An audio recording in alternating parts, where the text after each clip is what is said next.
I cut my finger making lunch, so I placed an order for some Band-Aids a couple minutes ago, and now they're 4 seconds away.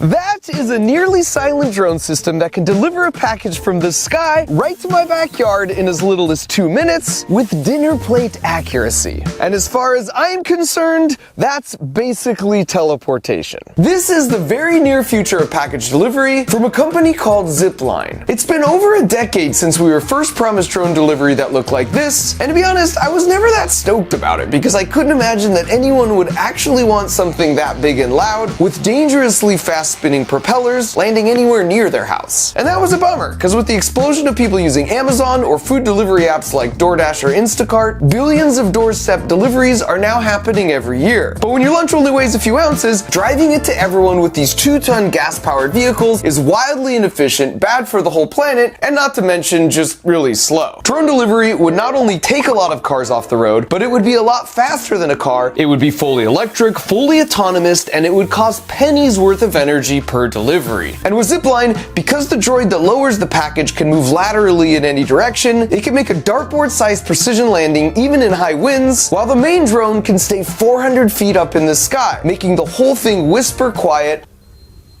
That is very quiet. Also due in part to the clever design of these really funky propellers. As you all know, I only make about 10 videos a year, and while most are just sort of ridiculous,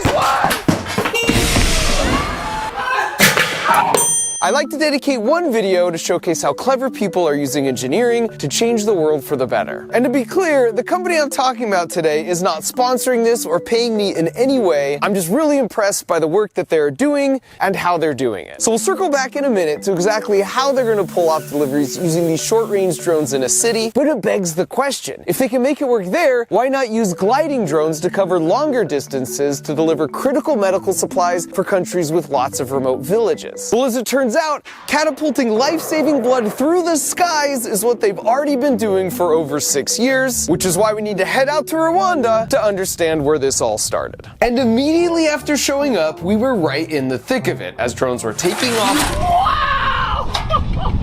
and landing as another one lands every 90 seconds. They're coming from everywhere.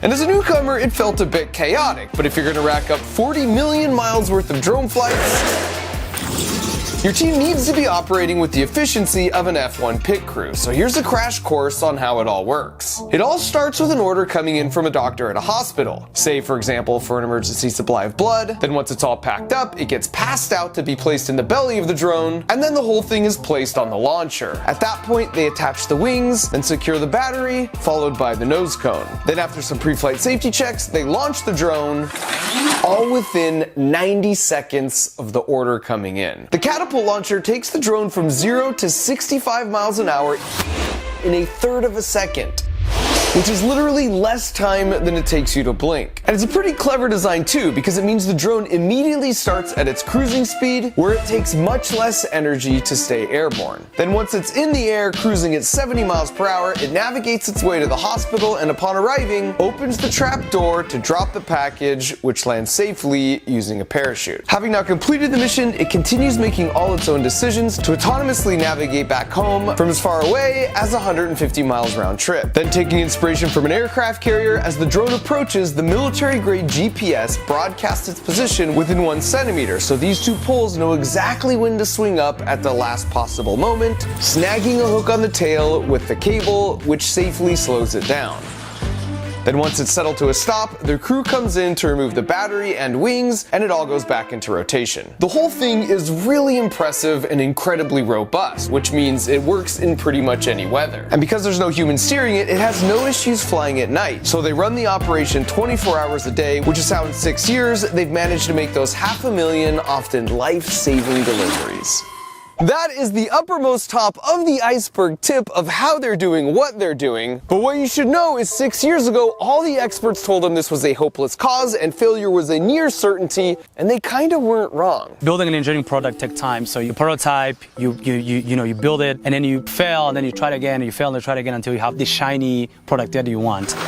This is a different type of aircraft. This is not what we had. The first one used to land on these inflated mattresses. The vehicle had a hook on the back. It had a tail. The tail would deploy like an aircraft carrier. And then the fishing pole would pull it and it would land on the mattress. First of all, he's not saying that figuratively. They were scrappy in the early days, using actual fishing poles as you can see here. And secondly, this is Abdul. And what you should know about Abdul is he grew up in Rwanda, not far from where these drones are launching. And while he would eventually go on to do graduate work in robotics, attending both Stanford and Harvard, he got his start in engineering for much more simple means. I remember that I would make cars from milk boxes that, was left over. We would add tires there and use it as a car. Abdul was orphaned as a child when he lost both of his parents and all 3 of his siblings in the Rwandan genocide, narrowly escaping himself. But he didn't give up on his passion for engineering, and so as he got older, he would go around to all the local hospitals fixing their MRI machines for free using knowledge he gained from watching YouTube videos. Abdul was the very first zipline employee in Rwanda, and he really helped to pioneer so many of the systems they have in place today that are now used all over the world. And so in an effort to test those very systems, I wanted to see if it was robust enough that even a total noob like me could send out an order.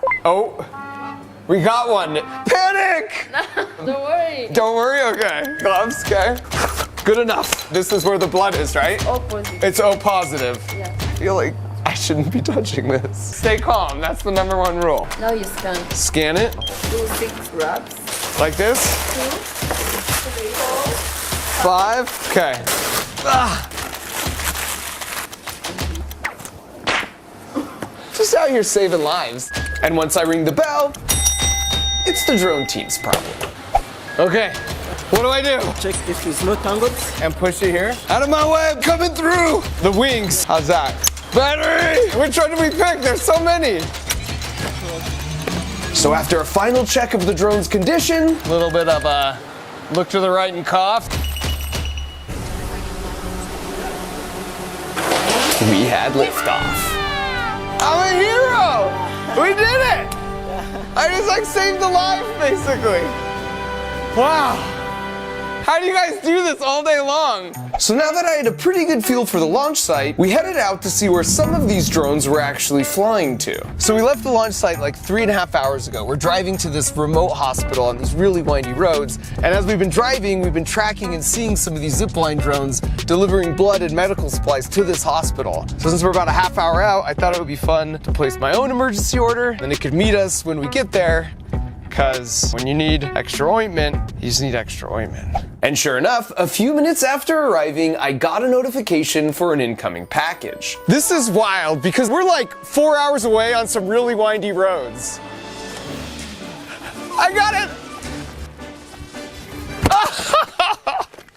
Close, so close. And so after opening the package and checking their handiwork, I asked if I could speak to a few of the doctors. When's the last time you delivered a baby? In a few minutes ago. A few minutes? That's pretty fresh. For the doctors, it was like a miracle. With Zipline, we are sure that in 15 to 20 minutes we are going to get what we need. And you are sure that patient will be saved. But it wasn't just the doctors who were big on Zipline. I also spoke with a handful of patients who, for various different reasons, are all alive today because of a Zipline delivery.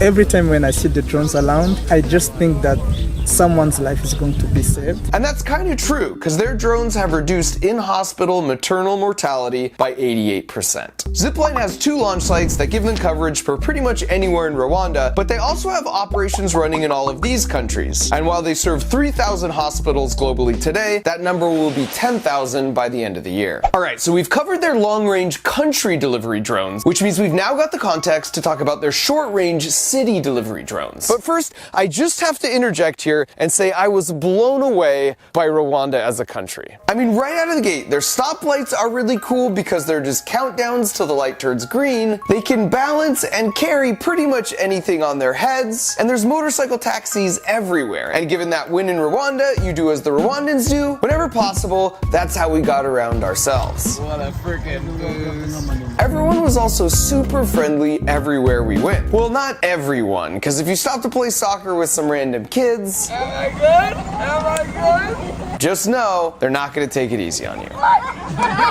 Besides the fact that Messi seems to like it, before traveling there, the only real thing I knew about Rwanda was the Rwandan genocide that took place about 30 years ago. And while there are still plenty of battle scars, as horrific as that was, it sort of galvanized the country into a period of healing and solidarity as a single Rwandan people instead of divisive ethnic groups. For example, on the last Saturday of the month, literally everyone spends the day picking up trash and volunteering in their local communities. And that's one of the reasons you hardly see litter anywhere. The other one being 15 years ago, they were one of the first countries to ban all single-use plastics. There was just a pervasive optimism in the air. Everyone was moving with the purpose everywhere we went. Not just working hard, but working smart with their resources on hand. Yeah, buddy! Including their improvised soccer balls. For over a decade, attending school up to age 16 has been both mandatory and free, and when you combine that with leapfrogging to new technologies like drone delivery, for the last decade, their economy has been growing at 4 times the rate of the US economy, while their violent crime rate has been 15 times less than the US. And finally, the most awe-inducing part of the whole trip was when I hiked to see an entire family of mountain gorillas up close in the wild, which was equal parts adorable and terrifying. I think he's looking at me. Mountain gorillas only exist in these 2 tiny red regions, and while there's only 1,000 left in the world, I got to just chill with 20 of them. They're critically endangered, but thanks to Rwandan conservation efforts funded by people paying for brief visits like this, their numbers have climbed by 200 over the past decade. All that's to say that besides of course my own country, Rwanda is my new second favorite country. We got this. And next time I go back, I'm bringing a bunch of soccer balls, Oh, yes! which I will give away to any kid who just promises not to embarrass me. Okay, so now let's talk a little bit more about these new short-range city drones. Because for the 4 billion doorstep deliveries that will happen this year in the US, and that number doesn't even include Amazon, by the way, why not at least try and take some of those slow-moving, traffic-causing, 2-ton gas-guzzling cars off the road in exchange for a much faster delivery that's also electric, autonomous, really quiet, and zero emissions. And while their solution of dropping down a droid that could perfectly control its landing from super high up seemed promising and way better than something like this that had been proposed before, when they first told me about it, I had 2 main questions. 1, how loud and disruptive are they? Because the last thing we want are annoying drones buzzing by our rooftops all day. And 2, how safe are they? Because the other last thing we want is for those same annoying drones to start falling down on us from the sky. I also had a bonus 3rd question around how a business is even supposed to load in their items for delivery. And so in a search for answers, I went right to their headquarters, not that far down the road from where I live. And the first thing you notice in the lobby is this really cool projection that not only shows the total number of flights they've flown, now at over 500,000, but it also shows all the long-range drones they have in the air at that exact moment,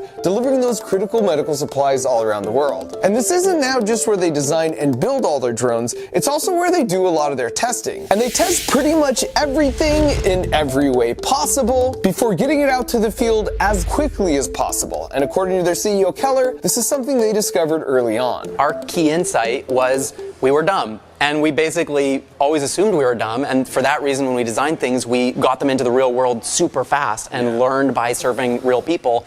And you learn so much that you can't learn in a lab or in an ivory tower. And so before we actually hear just how quiet these things are, I just want to echo that all the best engineers I've ever known have had that same level of humility, knowing there's no better way to learn than to test and to break stuff. That's why I named the toy company I started that has the express goal of teaching kids to think like engineers, Crunch Labs. It's because things are supposed to crunch and to break and to fail along the way, and so if I could get them to do more than just passively watch a video, by building something alongside me while we talk about the physics of what's going on, then I know the principles will really sink in. Yes. So if you want to have a ton of fun while building up that resiliency in your brain like a muscle, just head to crunchlabs.com or use the link in the video description. Alright, so to answer my first question on the noise level, I'll just show you my actual reaction to the first time I heard it. I mean, I hear something.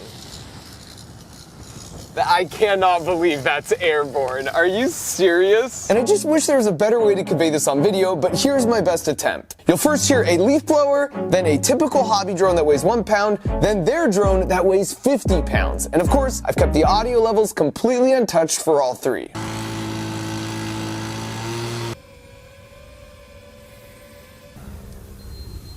That is whisper quiet. That is very quiet. That cow is way louder That drone. I bet the mic picked up that cow. And this test was incredibly surprising to me because I sort of just assumed the weight of a thing would exactly determine how loud the propellers will end up being to keep that thing in the air. But it turns out that's not actually true even if you just look at nature. Pigeons, for example, sound like this. But with owls, there's an evolutionary pressure to be as quiet as possible, and as a result, their flight sounds like this. For this reason, to crack the code, Zipline actually did turn to nature. I study the hummingbird a lot, where you have sure. They have the worst case. They're tiny and they're really quiet. They just like hover there. You barely hear them. By the way, that's Keenan. He's another Zipline co-founder, and for you robotics nerds, he's the dude who invented ROS, which is the open source software used by basically anyone who wants to build anything robotic. So in an effort to try and visualize the secret of their quiet propellers, in this graph, the area under the curve could represent the energy from one of those annoying high-pitched hobby drones, where the closest of these spikes is the high frequency that's just sort of grating on your ears. So after studying the hummingbird and designing really wild looking rotors like this, Zipline figured out how to take those spikes and flatten them all out. So while the extra weight means there's still more energy or area under the curve, getting rid of all the spikes means it's much more of a constant whooshing sound, more like white noise that your brain just sort of doesn't register. They use the same quiet propeller approach for their long-range drones, as you can tell from this doctor with an impeccable taste in YouTube content who just wanted to say hi. You've seen my videos, now you get to be in one.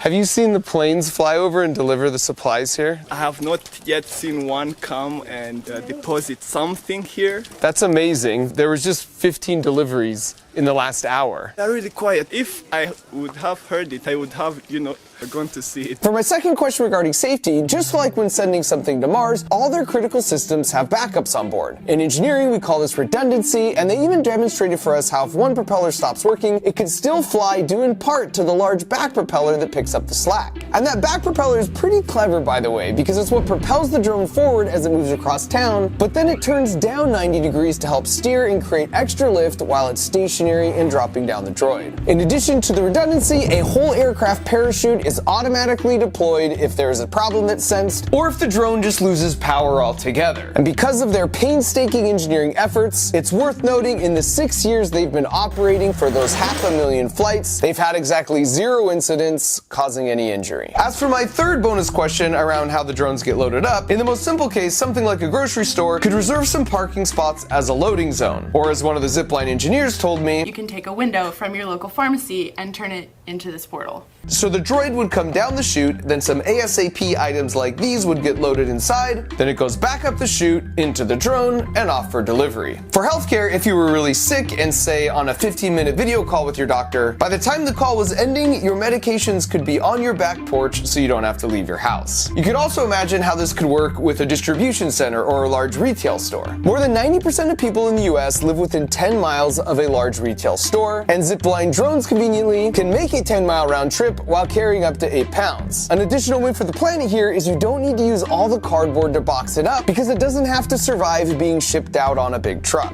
But this isn't just for big stores. Your favorite local shop or restaurant can now more easily afford to send a thing to your door, but at an ostensibly much lower cost than a person driving a 3,000-pound car to drop it off. And as soon as by the end of this year, customers such as Sweet Green will start delivering salads straight to your backyard. And not having packages left on front porches is the worst news to hit the porch pirate community since the invention of the glitter bomb. Oh, you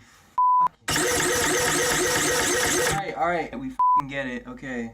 Alright, so if your mind isn't already blown, let me try one final time by planting a seed for something we might see much further in the future. And to be clear, this is not at all from Zipline. It's just an idea that won't leave my head after seeing all this, because it stands to reason if the system can work for packages, it should be able to work for humans, right? In other words, imagine a bigger drone, let's say it's an ambulance, with more powerful but equally quiet propellers parked so high up in the sky you can hardly see it. Then it lowers the entire cockpit like the droid, which could quietly touch down in your driveway. So you hop in, or they put you in on the ground, then it reels you in so you can glide above roads and traffic straight to your destination, only to be dropped off safely in the same manner. Alright, so finally, I just want to wrap up with the coolest part of all of this by far. The whole time we were there, kids would be lined up at the fence to watch the drones be launched and captured over and over. In fact, one kid came up specifically specifically wanting to show Abdul what he'd built completely on his own. And in that moment, it was impossible not to compare the complexity of this build to the simple milk carton version Abdul grew up making. Because here you have Abdul, who bears a scar on his head from the same machete that killed his entire family as a child, not only using his engineering knowledge to save the lives of his people, but more importantly, to inspire the next generation of problem solvers to dream even bigger. It's the type of thing that leaves you feeling a little bit of that contagious Rwandan optimism for the future and the incredible potential of us mere humans. In the future, your Crunch Labs box just might come from the sky. And the best part of Abdul's story is how, using the superpower of engineering, they literally willed something into existence that is now saving lives.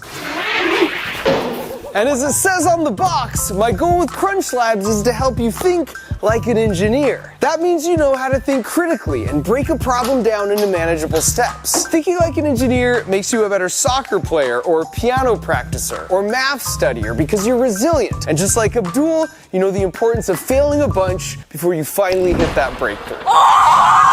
So the way it works is every month a really fun toy comes in a box like this, and when you open it, there's a link to a video where you not only build it alongside me, but I teach you all the juicy physics principles behind how the toy works. And the best part of all is each month we randomly select one box to slip in a platinum ticket, and if it happens to be your box, Oh my gosh! Oh my god! then you're coming out right here to Crunch Labs to design with me and my team for a day. So if you want to unlock the superpower of learning to create and build whatever you could dream up, use the link in the video description or go to crunchlabs.com and order your Build Box subscription today. Thanks for watching.